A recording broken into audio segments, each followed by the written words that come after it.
What do I need to be mindful of in my environment here, in my home, that would make me be more connected? You can't shift from forward to reverse without going through neutral. The effect happens almost automatically. Wow, Nina, I don't know if you heard that. I need a plant.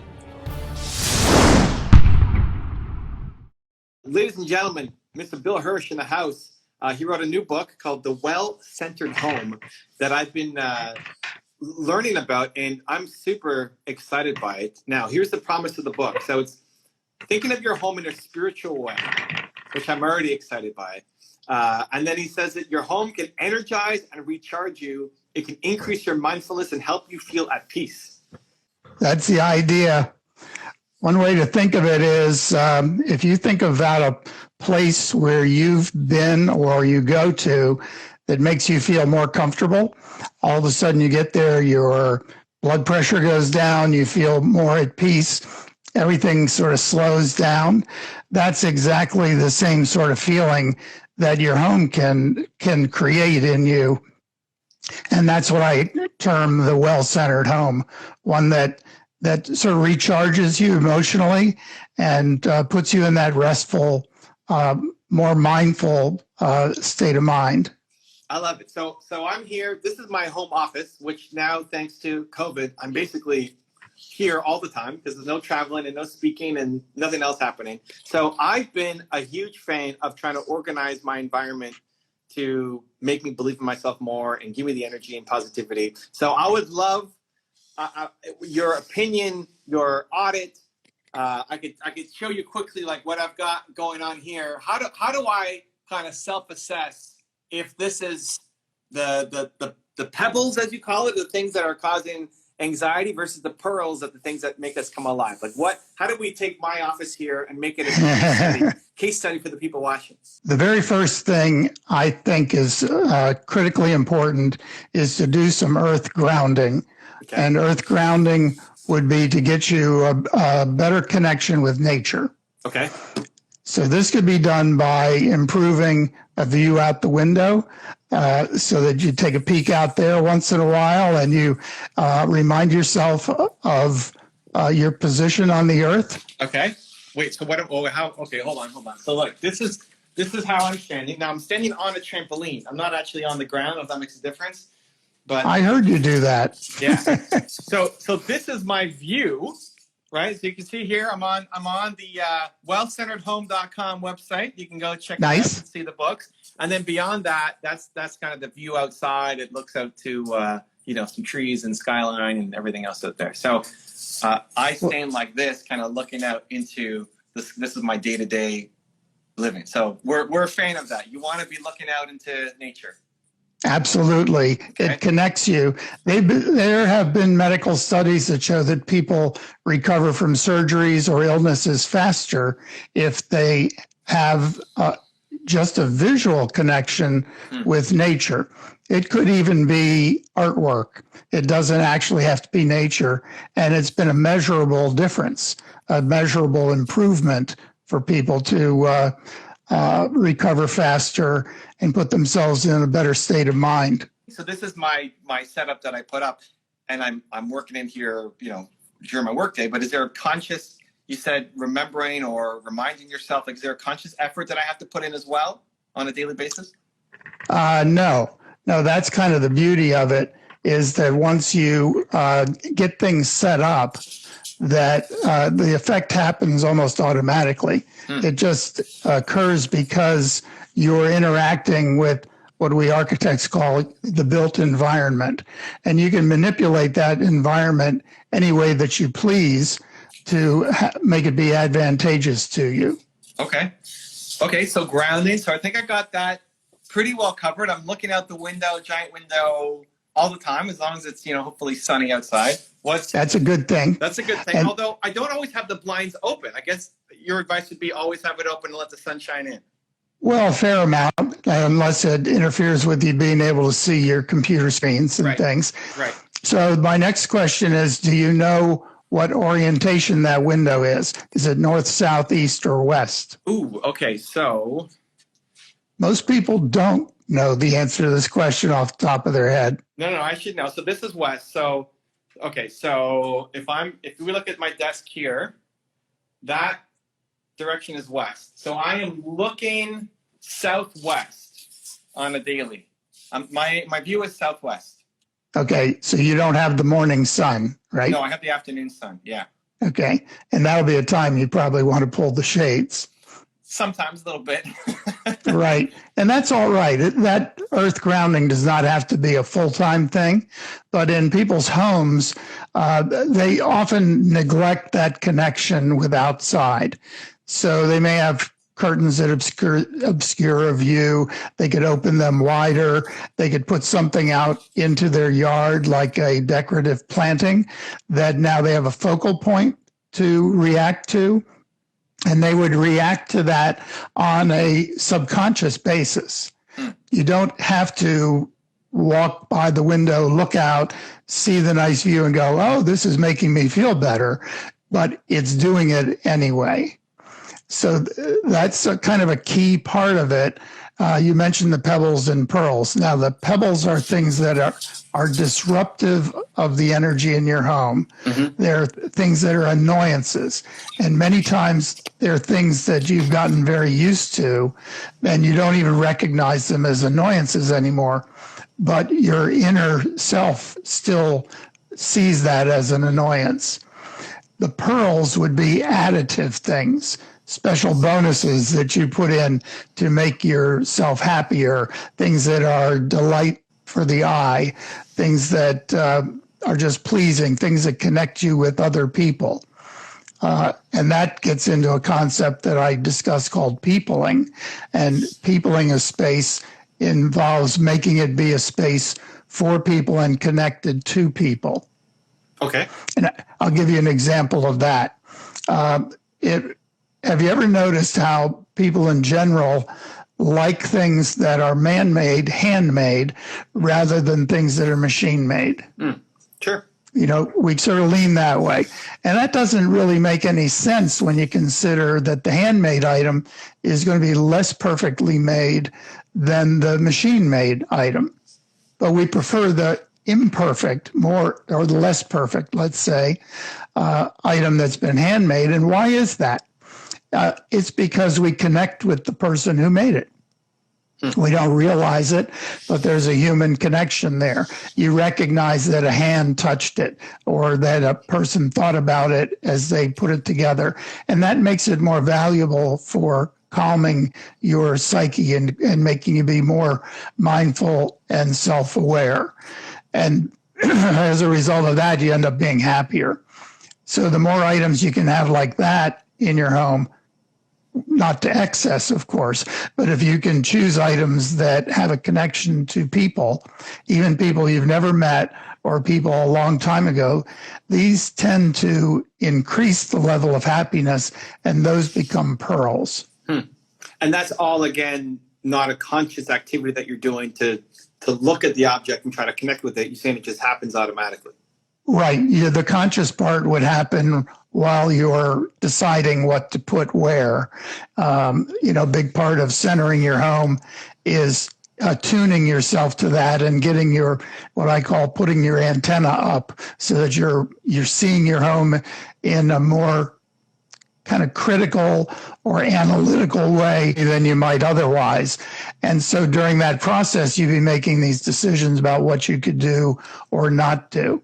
So the pebbles that you might have, like maybe there's a bad view out your window and you'd like to screen that. And maybe there's some way that you can do that with an outside shutter that just sort of acts like a blinder and trims that off. Or if you have a view inside your house, that maybe you walk down a long hallway to the bedrooms and there's just a blank wall there. And that is depleting your inner emotional energy to look at that. Well, turn it around and think about what can I put at the end of that hallway that is delightful. It might be an art image of nature potentially.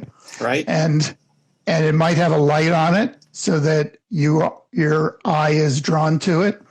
And what happens then, you've added the pearl of having something that delights the eye, entertains your mind, but it also shortens the passage down that hallway. Because when you turn the corner and you look down that hallway, your awareness goes to the end of the hallway before you actually do. And now your body just goes and catches up to your awareness. You're like transmitting your awareness into the different parts of your home. And the hallway is no longer a journey anymore. You're almost like teleporting yourself there in a way. You turn the corner, you're there emotionally, and your body catches up. And now it becomes an additive part of your day to turn that corner and see that focal point that you've created. So these are the sorts of things that I write about, and the things that aren't really overtly on people's radar to think about. But many times, once I mention them, explain them, people will say, "Oh yeah, I've felt that," and now that you say it, I'm more aware of it, and then they can make these adjustments and improve the centering of their home. I love it. Let me show you what my wife does. I think you're gonna like her setup better than mine. So as I go out here, we set up. Oh, there she's working. Hey, Nina. So hello. This giant window, and she has a stand-up desk, and that's looking full south. So There you go. It's southeast and southwest, and she's basically just in front of that window all day long. Well, all day kind of work day long, working. There you go. Okay, now how about plants? Nina loves plants. She's got 2 here at one of her desks. Like, plants seem to be everywhere, maybe except my office. What? Are you the one with the brown thumb? I am definitely the one with the brown thumb. Yes, my wife is the one with the green thumb for sure. Is my office in need of plants? What's your recommendation? Well, that would be your personal preference. One of the things that I have in my book is a home body quiz that helps you learn more about yourself. Four kinds, right? Right. But first, let me mention about plants. They are another peopling effect because they require maintenance. They have to be watered, possibly trimmed, which means another person has been there. Might have been you, but another person has been there recently, and you make a subconscious connection with that person just because you realize that there's maintenance involved. So if I had a plant on my desk here that my wife was watering every week or whatever. Perfect. I subconsciously would be more connected to my wife because that plant's in my office. And there you'd have a happier life, wouldn't you? And I'd have a happier life. Wow, Nina, I don't know if you heard that. I need a plant. This is great. So anyway, on the home body quiz, this is to help give people some guidance about what their innate preferences might be and their tendencies might be, not to dictate to them and not to fully categorize you, but just to help you understand yourself a little bit more. And there are 4 home body types, an Astaire, named after Fred Astaire, a Plato, a Galileo, and a Nightingale. And they are effectively, the Astaire would be the entertainer for a short description, more outgoing person, maybe likes more vibrant colors and things like that. The Plato would be a more contemplative person who is kind of thinking about the inner meaning of things. Galileo would be a more technically oriented person who wants to know the why of things and how they work. And then the Nightingale would be the nurturer. So the person who really likes plants might very well be the Nightingale. Yeah. So I'm probably like a Plato Galileo hybrid in there from the description. And you can be, because unlike other tests, you can put multiple answers in for this one. The idea being that you then can learn your secondary tendencies. So personally, I wrote the test and then put it away for several months so I could get an objective analysis of myself. Okay. And I turned out to be a Plato with Astaire tendencies. So a little more outgoing and liking, brighter, shiny things, let's say, but not that being my entire personality. I'm not the big party goer or anything like that, but I enjoy contact with other people. But I really do like to ponder why things are the way they are and sort of analyze them that way. So, my own example would be it gives me a deeper insight than if I was just categorized as one homebody. And then that information can guide you and give you reassurance about the decisions you make as you center your home.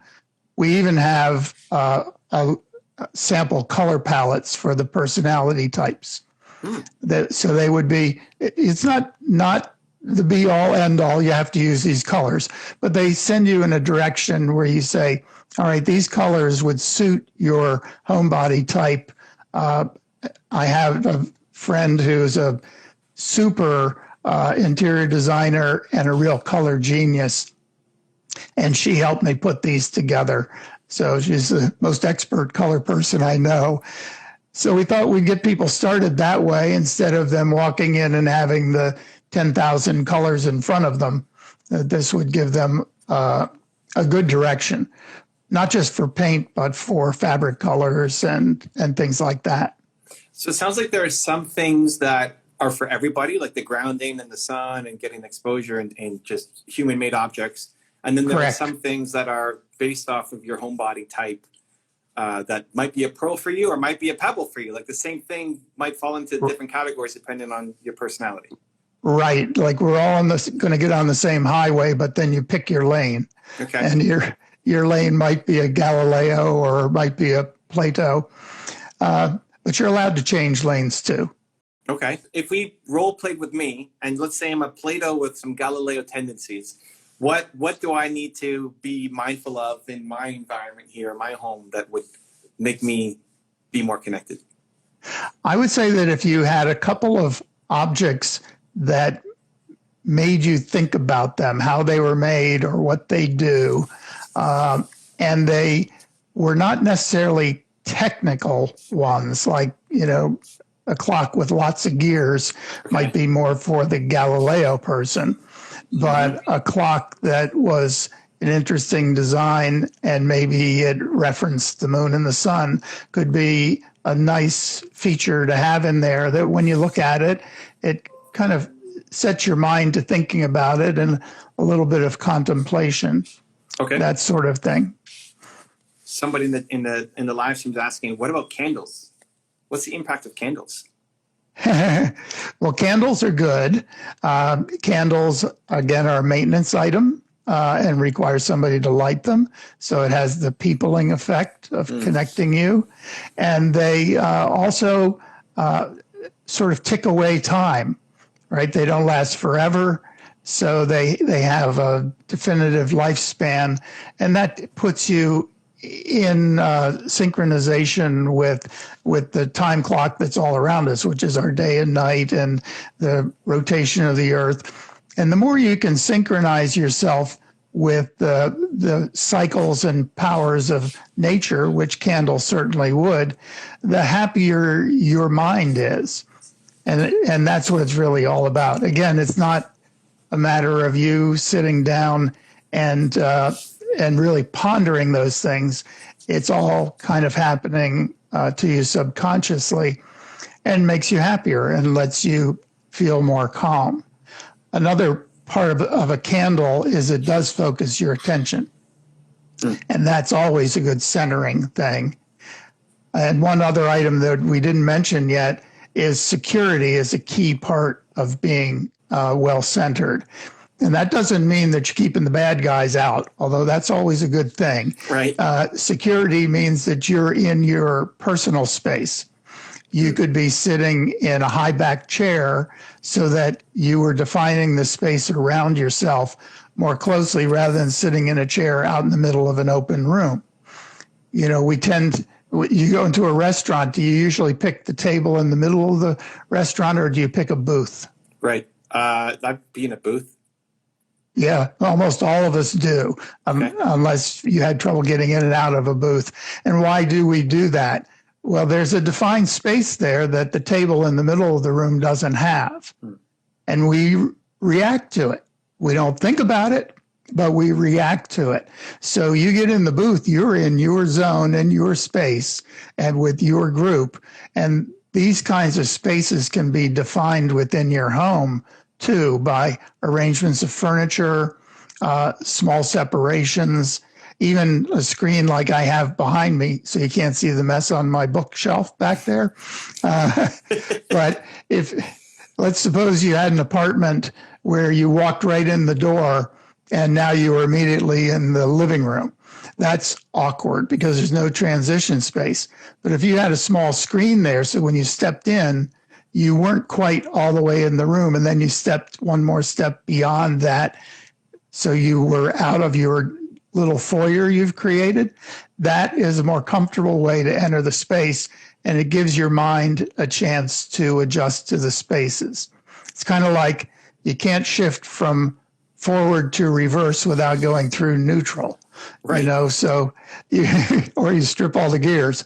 So you need a neutral sometimes as you go from one room to another. It's nice to have a little space that takes you from your living space to your bedroom, but not immediately into the bedroom. All these things make things more comfortable. And I offer a number of suggestions about how to do that at every level in the house, or in your home rather. So it could be a very small apartment that does this, or it could be a very large house. And actually smaller houses are easier to center than larger ones. Less to deal with. They tend to be more human scaled, and that's all to your benefit from an emotional standpoint. Yeah, that's what I loved about your content, is that there seems to be an answer for everybody, regardless of the size of your space. There's always, it may not be perfectly ideal, but there's always something you can do to make it better. And right. And what I also love is that a lot of it, maybe apart from some of the maintenance items like candles or plants, most of the stuff that you do, you just set it up once and then you're set. Right. One of the items, though, but it's good to have a little maintenance in there. Right. One of the items I think is really beneficial, especially in an apartment, would be like a little bonsai tree, because it does require you to maintain it, but you don't have to do it every day. And it's this miniature image of nature in a complex way, more so than just a potted plant would be. And so you're bringing in that earth grounding aspect, you're bringing in that peopling aspect because of the maintenance, and then you're adding in that emotionally rejuvenating aspect of seeing nature. So you come in from your hard day of work, if we ever all go to the office again, and you come in and you want to be restored in one fashion or another, and seeing things like that and having the irritating things in your home removed and adding those pebbles and adding these pearls in, all of those contribute to you waking up the next morning being fully recharged. Any recommendations in the bedroom? Just super quick. Well, bedrooms, I don't think they should have high ceilings personally. And I think that you don't want to, if you can, you don't want to arrange the furniture in a way that when you walk into the bedroom, you're looking like right at the pillows, because it removes some of the security. So that if you can have it that you enter the room and then you would turn to see the headboard and the pillows, that makes it be a one more gradation removed from the public spaces, your living room spaces, and it becomes more private. Depending on your personality, your homebody type, you might want to look at the colors that you have in there. A nightingale homebody type would probably favor a good deal of soft textures, pillows, and things of that nature. And then a big thing is to remove those annoying lights that are terrible pebbles for when you're trying to sleep. The little blue light on your electronics and or on the electronics, like your cable box or something, has got the number on there and you can't turn it off. Put some tape over that thing. I love it. Well, Bill, it's crazy how quickly time flies when you're having fun. Everybody watching, the book is called The Well-Centered Home, Bill Hirsch, or I think it's William Hirsch on the cover. We'll link it up for YouTube down in the description below. For people who want to get the book, Amazon, is that the best spot? Where do you want them to go? Yep, Amazon. There's paperback and ebook, and an audiobook will be available any day now. And then our website, if you want to read more about it, is www.wellcenteredhome.com. So you can read more about it there, and you can learn more about the homebody quiz there too. Because that's fun to do, and I'd love to hear your results when you get all done. Next step is the plant. We got to get that plant in the office. I'm going to talk to my wife right now. We'll figure that out. Yeah, you may find yourself painting a different color or whatever. I love it. Bill, thank you for your energy, your time, for the free assessment, and appreciate all the work that you're doing. Thank you for coming on. If you want to see my one-on-one hypnosis therapy with Marissa Peer, check out the video right there next to me. I think you'll enjoy it. Continue to believe, and I'll see you there.